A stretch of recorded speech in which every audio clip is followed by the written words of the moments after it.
आज का जो हमारा चैप्टर है ये क्लास 10th का हिस्ट्री का सेकंड लेसन है और सेकंड लेसन की ये पहली क्लास है जिसमें हम भारत में राष्ट्रवाद को पढ़ रहे हैं। ये जो चैप्टर है बहुत इंपॉर्टेंट चैप्टर है। इंपॉर्टेंट चैप्टर इसीलिए है क्योंकि आपके पेपर में मैप एक तो यहाँ से आता है, एक तो इस चैप्टर से मैप बनेगा, दूसरा जियोग्राफी में आपका जो जल संसाधन है वहाँ से मैप बनेगा। ये ध्यान रखना, ये दोनों के दोनों चैप्टर इंपॉर्टेंट है। एक तो क्वेश्चन आंसर आएंगे ही आएंगे और मैप भी आएगा। तो भारत में राष्ट्रवाद राष्ट्रवाद लास्ट क्लास में जो हमने फर्स्ट चैप्टर पढ़ा है, फर्स्ट चैप्टर की मैंने 3 वीडियो दी है आप लोगों को। उन तीनों वीडियो के अंदर मैंने आपको यूरोप में राष्ट्रवाद पढ़ाया था। तो राष्ट्रवाद मीनिंग मैंने आपको बताया था। राष्ट्रवाद एक ऐसी विचारधारा, एक ऐसा समय होता है, एक ऐसी परिस्थिति होती है जिसमें हम क्या करते हैं, अपने देश का विकास तथा अपने देश का समर्थन करते हैं। अब ये समर्थन कैसा होगा? हो सकता है हमारे देश में जो मौजूदा सरकार है वो खराब सरकार हो, जैसे कि हमने यूरोप में देखा था।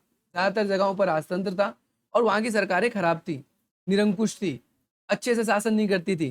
तो क्या किया जाता है, ऐसी सरकारों का विरोध किया जाता है ताकि उस सरकार को हटाकर वहां पर क्या किया जा सके, एक नई व्यवस्था कायम की जाए, एक नई सरकार लाई जाए। और ये जो नई सरकार है वो नई सरकार क्या करेगी, जो लोगों की समस्याएं हैं उन समस्याओं को सॉल्व करेगी। क्योंकि जो पुरानी सरकार है वो केवल टैक्स जमा करने में, अपना पेट भरने में, केवल इन सब कामों में लगी है, केवल अपना फायदा देखने में चल रही है, वो पूरे देश का फायदा नहीं देख रही। इसीलिए लोग क्या करते हैं, लोग ये करते हैं कि जो मौजूदा सरकार है उसको हटाकर एक नई सरकार बनाते हैं। उस नई सरकार से क्या करते हैं, उस नई सरकार से फिर देश में जो काम नहीं हो रहे होते उन कामों को करते हैं। तो भारत में राष्ट्रवाद, आपको भारत के बारे में बात करना है। आप सभी को पता है भारत के अंदर किसका शासन था? अंग्रेजों का शासन था। भारत के अंदर हम पे कौन राज करते थे? अंग्रेज राज करते। और इन अंग्रेजों ने अच्छे से शासन नहीं करा। अंग्रेज हम केवल अपने फायदे के बारे में सोचते थे। इसीलिए हमारे यहाँ के लोगों ने इनका क्या किया, विरोध किया। इनको हटाकर हमारे देश में एक नई सरकार चुनी। आपको पता है 15 अगस्त 1947 को भारत आजाद हो गया था। लेकिन ये जो आज़ादी की लड़ाई थी वो एक बहुत लंबी लड़ाई थी। मैं आपको बता दूं भारत आखिर गुलाम कब हुआ? तो 1757 में एक युद्ध होता है जिसका नाम है प्लासी का युद्ध। प्लासी का युद्ध, प्लासी का युद्ध, ये युद्ध युद्ध था। ये दो लोगों के बीच में लड़ा गया। एक बंगाल का नवाब था, बंगाल का नवाब, बंगाल का नवाब। दूसरी तरफ था अंग्रेजों की ईस्ट इंडिया कंपनी, अंग्रेजों की east India company, east India company. और जो ईस्ट इंडिया कंपनी थी यहाँ की, इसका अधिकारी था जिसका नाम था रॉबर्ट क्लाइव, रॉबर्ट क्लाइव। और बंगाल का नवाब कौन था? उसका नाम था सिराजुद्दीन दौला। नाम याद नहीं होगा तो कोई बात नहीं, बस आपको समझना है, सिराजुद्दीन दौला, ये नाम था भाई। इनके बीच में लड़ाई हुई, बंगाल के नवाब के बीच में और अंग्रेजों के बीच में। बंगाल का नवाब इस समय हार गए, ये लोग हार गए। उस समय अंग्रेज जीत गए। और पहली बार ऐसा हुआ 1757 में, बंगाल पे सबसे पहले अंग्रेजों ने कब्जा किया, फिर धीरे धीरे बिहार को कब्जा किया, फिर ऐसे और क्षेत्रों को धीरे धीरे क्या करते रहे, जीतते रहे। फिर पूरे देश पे एक समय पे किसका राज हो जाता है? अंग्रेजों का राज हो जाता है। समझ में आई मेरी बात? तो अंग्रेज इस तरीके से पूरे देश में शासन में आए थे। लेकिन अंग्रेज क्या कर रहे थे? अंग्रेज तो व्यापारी थे। अंग्रेज ने केवल अपना फायदा देखा। हम पे राज भी करते थे लेकिन केवल और केवल अपना फायदा देखते थे, हमारा कुछ नहीं देखते थे। इसीलिए हमारी जनता जो थी बहुत परेशान थी। हमारी जनता इनसे बहुत ज्यादा गुस्सा थी। हमारी जनता ने सोचा कि नहीं भाई ऐसे काम नहीं चलेगा। फिर इसीलिए हमारे देश के लोगों ने क्या करना शुरू कर दिया, इस पुरानी व्यवस्था के खिलाफ आवाज उठाना शुरू कर दिया। और धीरे धीरे ये आवाज उठते उठते फिर एक दिन आज़ादी की लड़ाई हो गई। आज़ादी की जो लड़ाई थी सबसे पहले कब लड़ी गई, ध्यान रखना, 1857 में। मैंने कहा हमारा देश गुलाम कब हुआ? 1757 में। इस दिन गुलाम हुआ, इस समय गुलाम हुआ। और आज़ादी की पहली लड़ाई कब लड़ी गई? 1857 में। आपको पता है 1857 का महाविद्रोह हुआ था जिसमें लक्ष्मीबाई रानी, मंगल पांडे, ऐसे वीर योद्धा जो थे हमारे देश के, वो लड़े थे, वो लड़े थे। लेकिन ये जो पहला स्वतंत्रता संग्राम था, आपसे पेपर में क्वेश्चन डायरेक्टली भी आ सकता है, एमसीक्यू में भी आ सकता है कि भारतीय आज़ादी का या भारतीय स्वतंत्रता का पहला स्वतंत्रता संग्राम कौन सा था? तो 1857 की जो लड़ाई लड़ी थी वो पहला स्वतंत्रता संग्राम था। या पहली आज़ादी की लड़ाई हमने कब लड़ी? 1857 में। लेकिन इसमें हम सफल नहीं हुए, इसमें हम सफल नहीं हुए। हमें आज़ादी इस समय नहीं मिली। हमें आज़ादी कब मिली थी? 1947 में मिली। अभी बात करेंगे धीरे धीरे, अभी पहली बात पे ही बात करिए। दूसरी चीज, 1870 में बंकिम चंद्र चटर्जी द्वारा आपसे वंदे मातरम रचा गया। आपसे पूछा जाता है वंदे मातरम किसने लिखा?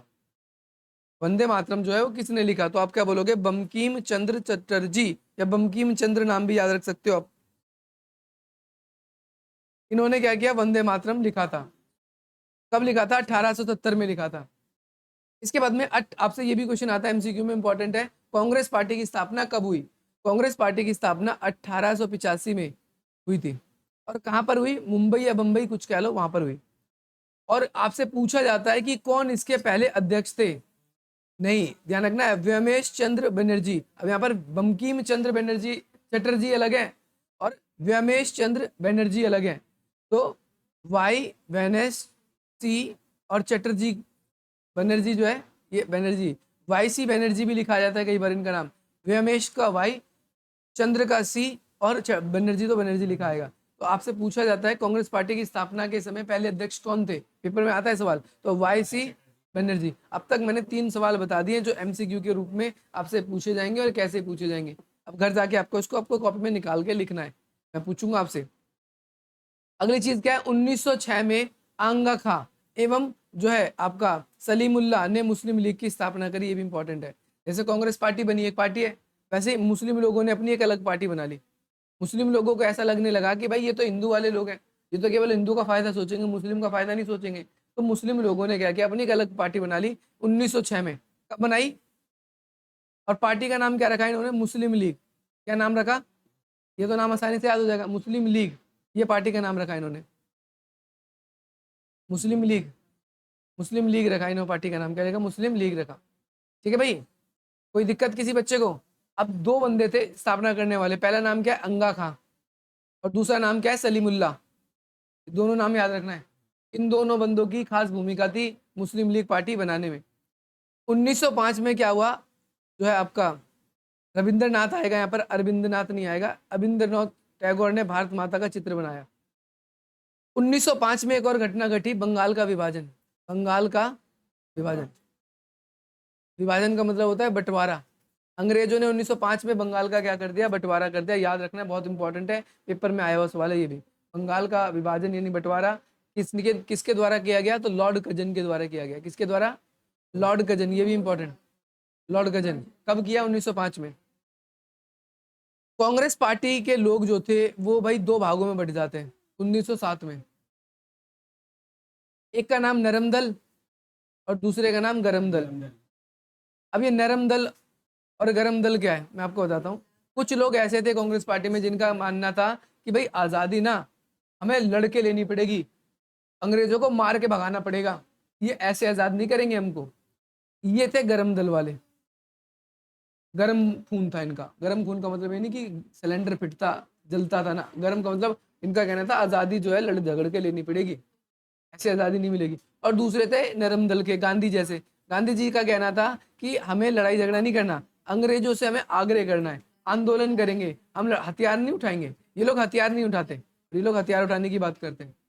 जो हथियार उठाते हैं तो कहते नहीं गरम खून है, गरम दल के लोग हैं, और जो हथियार नहीं उठाते वो नरम दल के। वो कब हुआ? 1907 में हुआ, ये भी याद रखना है। 1911 में दिल्ली दरबार का आयोजन किया गया। दिल्ली दरबार का आयोजन का मतलब है 1911 में दिल्ली को राजधानी बनाई गई। दिल्ली को राजधानी बनाई गई। पहले राजधानी बंगाल थी, ये ध्यान रखना है। आगे बात समझ में? 1911 में अंग्रेजों ने दिल्ली को दरबार बनाया, दिल्ली को राजधानी बनाई। दिल्ली दरबार में बंगाल विभाजन को रद्द कर दिया गया। और फिर बंगाल विभाजन कब हुआ था? 1905 में। लेकिन 1911 में क्या कर दिया? बंगाल का विभाजन जो हुआ था उसको क्या कर दिया? कैंसिल कर दिया कि भाई बंगाल का बंटवारा नहीं करेंगे। गांधी जी भारत में वापस कब लौटे? तो 1915 में लौटे। अब गांधी जी गए कहाँ थे? कहानी सुनाता हूँ, ध्यान से सुनना। गांधी जी का जन्म जो है 2 अक्टूबर 1869 में हुआ था। 1869 में इन्होंने वकालत की पढ़ाई करी थी, और वकालत की पढ़ाई करने के लिए ये लंदन गए थे। लंदन में पढ़ लिख के वापस आए भारत में। और उसके बाद में फिर ये क्या होता है? 1891 में, कब? 1891 में दोबारा ये दक्षिण अफ्रीका चले जाते हैं। दक्षिण अफ्रीका कहाँ चले जाते हैं? दक्षिण अफ्रीका में इन्होंने रंग भेद की नीति के खिलाफ आवाज उठाई। वहीं पर इन्हें गलती से क्या हुआ था? गांधी जी को एक बार गलती से, पहले क्या होता है, ऐसे तुम मेट्रो में जाते हो, तुमने देखा होगा मेट्रो जब जिस दिशा में चलती है ना, उस दिशा में पहला डिब्बा महिलाओं के लिए होता है। ऐसे ही पहले जमाने में क्या होता था कि जो गोरे लोग थे अंग्रेज, उनका डिब्बा अलग होता था, काले लोग यानी जो दूसरे मूल के होते थे, उनका डिब्बा अलग होता था। गलती से गांधी जी गोरे लोगों के डिब्बे में चले गए, उनको चलती ट्रेन से फेंक दिया था गांधी को। और उनको काफ़ी गुस्सा आया, उनको बहुत ज़्यादा अजीब भी लगा वहाँ पर कि ये तो बहुत गलत बात है, लोगों के साथ बहुत भेदभाव होता है। इसीलिए दक्षिण अफ्रीका में 1891 से ही ये आंदोलन कर रहे थे, 1891 से ही। और ये भारत में वापस कब आते हैं? 1915 में आते हैं। सोचो कितने साल, 22 साल लगभग ये वहाँ पर रहे, और 22-24 साल वहाँ पर रहे। वहाँ पर रंग भेद की नीति के खिलाफ इन्होंने बहुत लड़ाई लड़ी और इसके बाद ये वापस आ गए। 1914 में पहला विश्व युद्ध शुरू हो गया था भारत के अंदर, ठीक है भाई। और दिल्ली दरबार में राजधानी कलकत्ता से दिल्ली आ गई थी। मैंने भी अब थोड़ी देर पहले आपको बताया था, दिल्ली राजधानी आई थी 1911 में। अब क्या हुआ, गांधी जी ने आपको पता है भारत, गांधी जी का रुतबा एक अलग है। नोटों पे देखते हो गांधी जी की फोटो छपती है, गांधी जयंती मनाई जाती है, और गांधी को बाकी सभी नेताओं में कुछ स्थान दिया जाता है। माना जाता है गांधी जी हमारे राष्ट्रपिता हैं। राष्ट्रपिता मतलब गांधी जी ने जो अंग्रेजों से लड़ाई लड़ी ना, जो उनका हथियार था लड़ाई लड़ने का, वो था असहयोग आंदोलन। असहयोग आंदोलन, असहयोग आंदोलन क्या होता है? जिसमें हिंसा नहीं होती, लड़ाई झगड़ा नहीं होता, प्यार से आंदोलन करते हैं। प्यार से आंदोलन करने का मतलब है सरकार जो है, सरकार के खिलाफ धरना देना शुरू कर दो, कुछ मत बोलो, चुपचाप बैठ जाओ, वो जलील कर दो उनको, उनको उनकी नजरों में गिरा दो। ये गांधी जी का हथियार था। गांधी जी का कहना था कि अगर हमें आज़ादी की लड़ाई लड़नी है ना, तो उसके लिए जरूरी नहीं कि हमें सामने वालों को हथियार से, लड़ाई झगड़ों से, हमें उनकी कमियों को दिखाना चाहिए। तो गांधी जी ने आंदोलन किए। गांधी जी का सबसे पहला आंदोलन हुआ 1917 में। ये नील की खेती के खिलाफ था। नील पहले, आजकल तुम देखते हो उजाला 4 बूंदों वाला आता है नील, ऐसा नहीं होता था। पहले पत्थर जैसे नील आते थे नील। अगर आपने मोहनजोदाड़ो एक फिल्म में ऋतिक रोशन की अगर आपने देखा होगा, तो उसमें दिखाया भी गया है नील पत्थर जैसे होते थे नील। पहले नील को उगाया जाता था, लेकिन नील उगाने से ना दिक्कत होती है। नील उगाने से दो दिक्कत होती है। पहली तो जमीन की उपजाऊ क्षमता खत्म हो जाती है। दूसरी दिक्कत क्या होती है नील उगाने से, कि भाई देखो जमीन खराब होगी तो आप कल को खेती नहीं कर पाओगे। और दूसरा, अंग्रेजों को सारा टैक्स देना पड़ता, अंग्रेज को बहुत फायदा मिलता था। तो हमारे ये बिहार में है चंपारण। कहाँ पर है? बिहार में। पेपर में मैप में भी आता है कि चंपारण कहाँ पर है मैप में, आप बोलोगे बिहार में, ठीक है। और गांधी जी ने सबसे पहला आंदोलन यहीं पर नील की खेती के खिलाफ करवाया, ठीक है भाई। इसी के बाद में गांधी जी ने 2 आंदोलन और करवाए अगले ही वर्ष। एक तो गुजरात में खेड़ा नाम की जगह है, अपना दिल्ली वाला खेड़ा मत समझ लेना, गुजरात में खेड़ा नाम की जगह है। यहाँ पर खेत के लिए गया था इन्होंने, खेती, खेती में इनकी फसल खराब हो गई थी। और अंग्रेज कह रहे थे फसल खराब हो या कुछ हो, हमें तो भैया टैक्स चाहिए। अंग्रेजों ने ये आंदोलन किया, फिर अंग्रेजों ने क्या किया, टैक्स को कम करवा दिया था। 1918 में गुजरात में ही एक और जगह है जिसका नाम है अहमदाबाद। वहां पर जो सूती वस्त्र के मिल है वो लॉस में चले गए। सूती वस्त्र यानी सूती कपड़े जो बनते हैं वहां पर, वो उनका बहुत ज्यादा कर्जा बढ़ गया। और उनको अंग्रेज फिर भी बोल रहे नहीं, हमें तो टैक्स चाहिए ही चाहिए। तो इन्होंने ये आंदोलन इसलिए किया ताकि वहां पर उन लोगों को क्या किया जा सके, टैक्स से बचाया जा सके। अब तक गांधी ने 3 आंदोलन कर दिए। पहला बिहार में किया और 2 गुजरात में किए। दोनों गुजरात के ही हैं, लेकिन एक गुजरात में खेड़ा में हुआ है और दूसरा गुजरात के अहमदाबाद में हुआ है। ये भी आपको याद रखना है। अब क्या होता है, 1919 में बड़ी खतरनाक घटना घटती है। अब मैं आपको बताता हूँ 1919 में क्या हुआ। देखो 1914 से लेकर 1918 तक ना पहला विश्व युद्ध चला, 4 साल तक। 4 साल तक, कितने साल तक? 4 साल तक प्रथम विश्व युद्ध चला। और इस विश्व युद्ध में ना अंग्रेजों ने हमारे सैनिकों को लड़वाया और कहा कि अगर आप युद्ध में लड़ोगे ना हमारे साथ, तो झूठे वादे किए, हम आपको आज़ादी दे देंगे, हम आपके कर्ज माफ कर देंगे। लेकिन जब युद्ध खत्म हो गया 1918 में, तो अंग्रेजों ने क्या कर दिया, वो सारी मांग जो हमको बोला था ना कि हमें ये देंगे, उन्होंने कहा कि नहीं देंगे। इससे हमारे लोगों को क्या आएगा, गुस्सा आएगा, क्योंकि भाई युद्ध में बहुत सारे सैनिक हमारे मारे भी गए। ये आप दिल्ली में देखते हो ना कि इंडिया गेट बना है, इंडिया गेट। आप घूमने जाओगे स्कूल की तरफ से टूर पे, तो देखना इंडिया गेट की दीवार पर सैनिकों के नाम लिखे, वो वही सैनिक है जो प्रथम विश्व युद्ध में हमारे मारे गए। इंडिया गेट के ऊपर उनके नाम लिखे। तो क्या हुआ कि 1918 में तो युद्ध खत्म हो गया। अब भाई 1919 में ना इसी बात का विरोध शुरू हो गया, भाई अंग्रेज ने हमसे झूठा युद्ध में लड़वा दिया, हमें कुछ दिया नहीं। अब भाई उसी समय अंग्रेजों ने एक नया कानून पास कर दिया, जो भी अंग्रेजों के खिलाफ आवाज उठाएगा उसे सीधा जेल में डाल देंगे। ना कोई अपील, ना कोई वकील, ना कोई दलील, सीधा उसको जेल में डालेंगे। वो कानून क्या था, उस कानून का नाम दिया रॉयल एक्ट। क्या नाम दिया? 1919 में आया, इसे लोगों ने काला कानून कहा। और इसमें यह भी था कि सरकार के खिलाफ कोई बातें नहीं करेगा, सरकार के खिलाफ कोई आंदोलन नहीं करेगा, सरकार के खिलाफ किसी न्यूज़पेपर में नहीं छपेगा। अगर ऐसा होता है तो उसको जेल में डाल दिया जाएगा। 1919 में क्या हुआ कि अमृतसर में एक जगह है जिसका नाम है जलियांवाला बाग। उस जलियांवाले बाग के अंदर क्या हो रहा था, अंग्रेजों का विरोध हो रहा था। अभी मैंने कहा था अंग्रेजों ने क्या कहा था, ना कोई अपील, ना कोई वकील, ना कोई विरोध, कोई विरोध नहीं करेगा। अंग्रेजों ने क्या किया, उस जलियांवाले बाग का एक ही गेट है निकलने के लिए भी और आने के लिए भी। आने जाने के लिए एक ही गेट है। अब यहाँ पर जनरल डायर आता है। कौन आता है? जनरल डायर आता है। और उस जनरल डायर ने क्या किया, गोली चलवा दी सभी लोगों को, सभी लोग वहां पर मारे गए। एक कुएं में कूद गए, कुआं भर गया, लोग मर गए उसके अंदर दब दब के। अब उसके बाद पूरे देश में आंदोलन होने लगे कि अंग्रेज तो भारतीयों को कुछ समझ ही नहीं रहे। और उस समय हमारे गांधी जी भी पंजाब जा रहे थे आंदोलन करने के लिए, लेकिन उन्हें रास्ते में ही अरेस्ट कर लिया था पंजाब जाने से पहले। अब गांधी को अरेस्ट पता है क्यों कर लिया? गांधी को अरेस्ट इसलिए किया क्योंकि गांधी वहां चला गया था ना। कभी तुमने देखा 1917 में भी आंदोलन किया, फिर 1918 में आंदोलन किया, फिर 1918 में आंदोलन किया। 3 आंदोलन पहले गांधी कर चुका था, चंपारण वाला, खेड़ा वाला और अहमदाबाद वाला। और सब में गांधी को क्या मिली थी? सफलता। अंग्रेज जानते थे अगर गांधी वहां चला गया ना तो ये बवाल ज्यादा बढ़ जाएगा और हम शायद रोक भी ना पाए। इसीलिए गांधी जी को अरेस्ट कर लिया गया।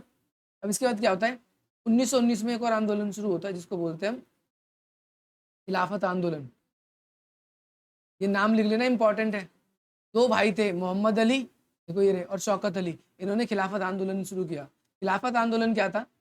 मुस्लिम लोग जो थे अपने, उनके अलग नियम होते हैं, तो उनके जो नियम होते हैं वो ईरान में बनते हैं खलीफा। अंग्रेजों ने क्या किया भाई, खलीफा को ही हटा दिया, कहा खलीफा वलीफा कुछ नहीं रहेगा, अंग्रेज जो कानून बनाएंगे वही सबको मानना। इस वजह से मुस्लिम लोगों ने आंदोलन शुरू कर दिया था। गांधी जी ने कहा कि हमें मुस्लिम लोगों का साथ देना चाहिए। गांधी जी का कहना था क्योंकि मुस्लिम लोग भी अंग्रेजों का ही विरोध कर रहे हैं और हम लोग भी किसका विरोध कर रहे हैं? अंग्रेजों का ही।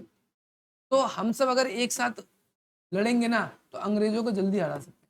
इसलिए गांधी जी ने कहा था कि हमें भी क्या करना चाहिए, खिलाफत आंदोलन में साथ देना चाहिए। देखो जलियांवाला बाग का कांड हुआ था, ये तो मैंने आपको बता ही दिया। अब इसके बाद में एक आंदोलन, अब जलियांवाला बाग से आंदोलन चल ही रहा था, चल ही रहा था। 1922 में इतना तगड़ा आंदोलन हो गया, इतना तगड़ा आंदोलन हो गया कि अगर वो आंदोलन 1 साल और चल जाता ना, अंग्रेज खुद ही देश छोड़ के चले जाते, जरूरत नहीं पड़ती। पर अंग्रेजों ने ना कूटनीति अपनाई। कूटनीति समझते हो? चाल चली। अंग्रेजों ने खुद ही क्या किया, अंग्रेजों ने उत्तर प्रदेश में, यूपी में एक जगह है जिसका नाम है गोरखपुर, और गोरखपुर के पास में एक जगह है जिसका नाम है चोरी चोरा नाम की जगह है।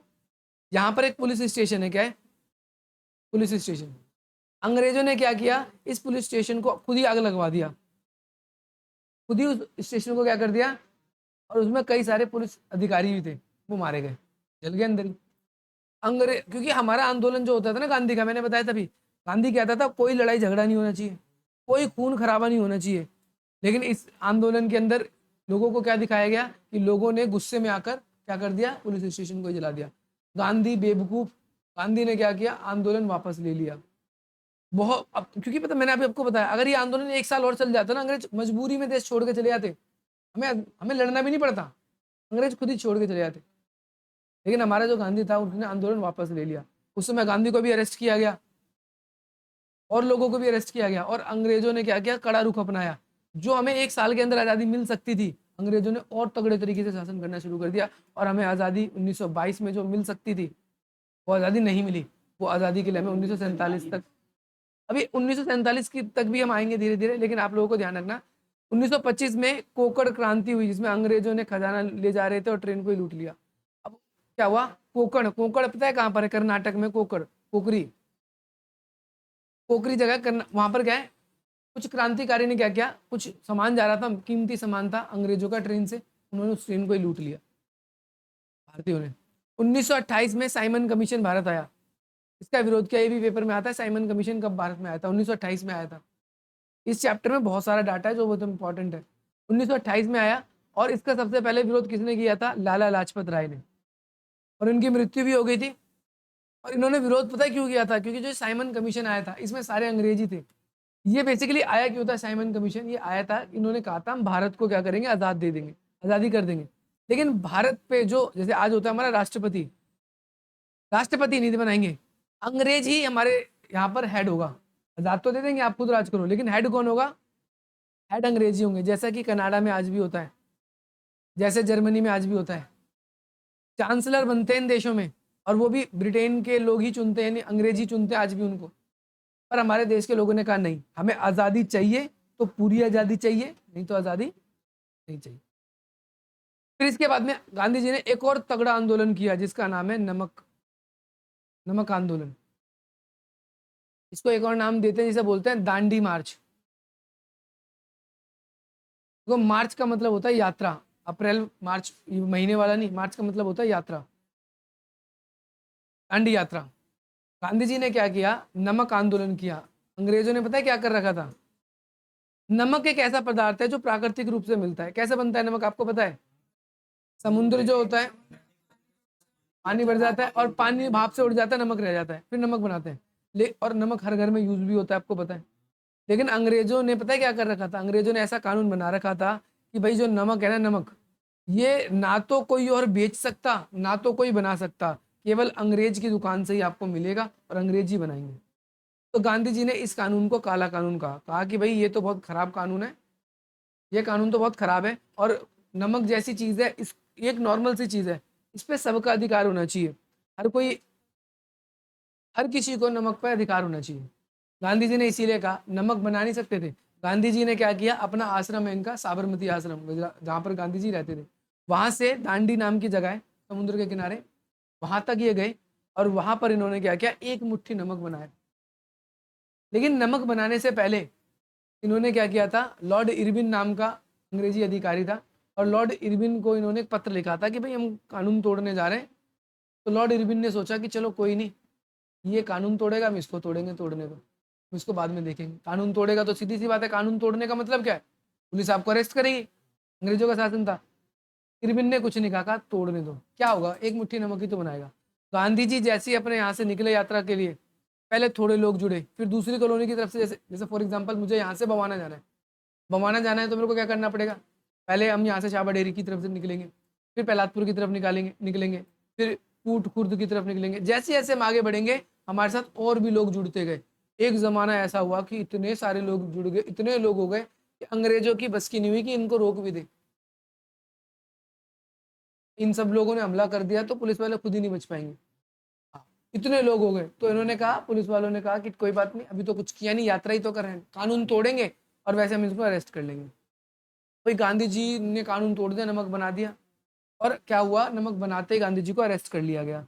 अब गांधी जी ने कहा मैं तो जा रहा हूँ अंदर, मुझे तो किया जा रहा है अरेस्ट, लेकिन आप में से कोई भी कानून को इसका विरोध करना है, इसका क्या करना है, कोई भी पीछे नहीं हटेगा, सबको क्या करना है, विरोध करना है। आंदोलन चलता रहा, आंदोलन बढ़ गया, फिर अंग्रेजों की नींव हिल गई। अंग्रेजों की क्या हिल गई, इंटरनेशनल मीडिया, अमेरिका, यूरोप के और न्यूज़पेपर में भी छपने लगा कि एक गांधी जैसा बंदा, एक पतला सा बंदा, इसने पूरे अंग्रेजों को हिला दिया। इस आंदोलन के बाद गांधी की जो प्रसिद्धि थी वो पूरे वर्ल्ड वाइड में हो गई। और गांधी जी, और आंदोलन को, अंग्रेजों को रुकवाने के लिए, आंदोलन को रुकवाने के लिए गांधी को रिहा करना पड़ा। और पता है क्या किया, फिर उन्होंने गांधी को ना लालच देना शुरू कर दिया। कहा आपको कानून, देखो क्यों लालच क्यों दिया उन्होंने, अंग्रेजों ने गांधी को लालच इसलिए दिया क्योंकि आंदोलन इसी तरीके से होता रहता तो फिर आज़ाद करना पड़ जाता। अंग्रेज आज़ादी देना नहीं चाहते थे। अंग्रेजों ने कहा ठीक है, चलो ठीक है, तुम अपना आंदोलन वापस लो, नमक ही तो बनाना है ना, नमक बनाने का अधिकार दिया जाओ। फिर गांधी ने कहा नहीं, नमक बनाने का अधिकार तो है, लेकिन जितने लोगों को अरेस्ट किया उन सबको भी छोड़ो, उन सबको भी छोड़ो। तो इस तरीके से उन्होंने, अंग्रेजों ने अपनी चतुराई से क्या किया, आंदोलन वापस करवा दिया। और इसके बाद से अंग्रेजों को एक बात का एहसास हो गया था, इस बात से अंग्रेजों को एहसास हो गया कि हमारा जो शासन है भारत में ज़्यादा दिनों तक नहीं टिकेगा, नहीं टिकेगा।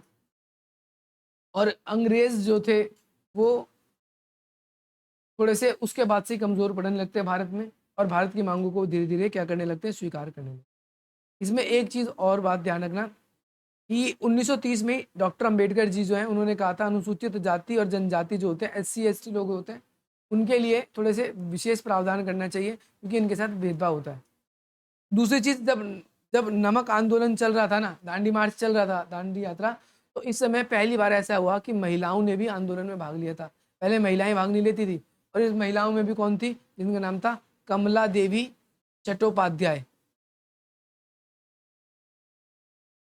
चट्टोपाध्याय, ये इनका नाम है। ये पेपर में बहुत बार आता है, कौन सी वो महिला थी जो सबसे पहले आंदोलन में शामिल होती है, तो याद रखना है। इसके बाद मैंने बताया 1930 में आंदोलन हुआ था, मैंने कहा था गांधी को अरेस्ट कर लिया था, आंदोलन बहुत बढ़ गया था, इसीलिए 1931 में समझौता हुआ था गांधी और इरविन के बीच में कि गांधी क्या करेगा, अपना आंदोलन वापस ले लेगा, नमक बनाने का अधिकार दे देंगे, और साथ ही साथ में जितने भी लोगों को अरेस्ट किया है उन सभी को क्या कर देंगे, वापस छोड़ देंगे। इसके बाद में एक हुआ था 1933 में, चौधरी रहमत अली ने सर्वप्रथम पाकिस्तान के बारे में विचार रखा, यानी 1933 में पहली बार एक पर्सन था, इसका नाम था चौधरी रहमत अली। इसने कहा था कि मुस्लिम लोगों के लिए अलग देश होना चाहिए, क्योंकि यहाँ पर हिंदुओं की चलेगी आने वाले टाइम पे, मुस्लिम लोगों को तो पूछा भी नहीं जाएगा, इसीलिए मुस्लिम लोगों के लिए अलग देश होना चाहिए। ये बात किसने कहा था सबसे पहले, चौधरी रहमत अली ने 1933 में। 1932 में गांधी जी ने पूना पैक्ट हुआ गांधी और अम्बेडकर के बीच में। गांधी और अम्बेडकर के बीच में पूना पैक्ट इसलिए हुआ कि गांधी और अम्बेडकर दोनों के दोनों चाहते थे कि जो हमारे समाज की दबी कुचली जाति है, जिनके साथ भेदभाव होता है, उनको भी अधिकार मिले। आगे बात समझ में। और गोलमेज सम्मेलन में गांधी जी गए थे, लेकिन उनको कोई फायदा नहीं हुआ। 2 बार गोलमेज सम्मेलन हुआ था, एक 1930 में हुआ था, एक 1931 में हुआ था। ये सफल इसलिए नहीं हुआ था इसमें क्योंकि 1930 में कोई महत्वपूर्ण नेता गए ही नहीं थे, लेकिन 1931 में गांधी गया था, लेकिन फिर भी ये खाली हाथ आया। गांधी खाली हाथ इसलिए आया क्योंकि एक तरफ अम्बेडकर जी ने मना कर दिया कि ये दबी कुचली जाति का समर्थन नहीं कर रहे, जितने राजा थे उस समय, राजाओं ने भी मना कर दिया कि ये हमारा समर्थन नहीं कर रहे, और मुस्लिम लीग ने भी मना कर दिया था कि गांधी जी हमारी तरफ से भी नहीं गए, ये तो खुद ही उठ के चले गए। तो इस तरीके से गांधी जी के चैप्टर का ये कुछ पॉइंट था। कुछ और भी बातें जिसके बारे में हम कल की क्लास के अंदर डिस्कस करेंगे। आज की जो हमारी क्लास है वो इतनी ही रहेगी।